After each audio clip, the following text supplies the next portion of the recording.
আজকে আমরা এখানে এসেছি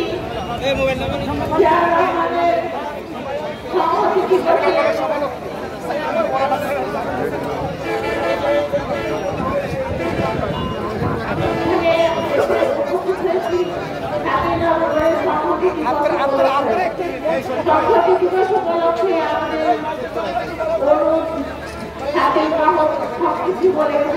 খুবই সংক্ষিপ্ত। আমি অল্প কয়েকটি কথা ভোটের রাজনীতির কথা বলে শেষ করবো, সংহতি দিবসের কথা কিছু বলবো না।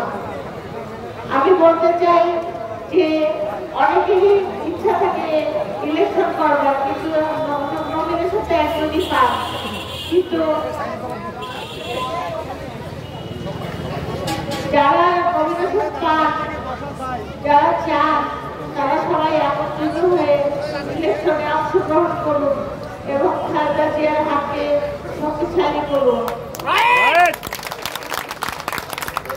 মেহেদীর বিপক্ষে যাওয়া মানে তারেক রহমানের বিপক্ষে যাওয়া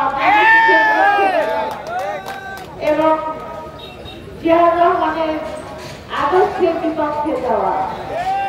আপনারা সবাই একত্রিত হয়ে ধানের শীষের ভোট করবেন এবং মেহেদী সাহেবকে জয়যুক্ত করবেন, যাতে বিএনপি সরকার গঠন করতে পারে এবং আপনাদের এলাকায় আবার উন্নয়নের বন্যা বইয়ে দিতে পারেন।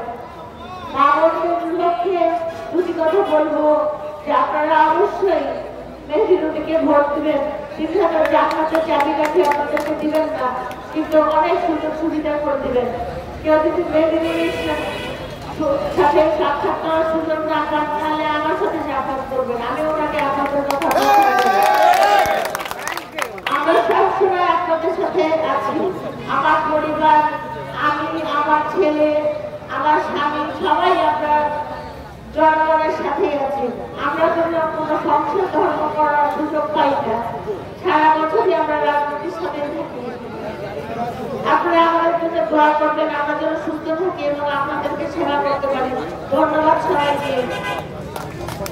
আসসালামু আলাইকুম।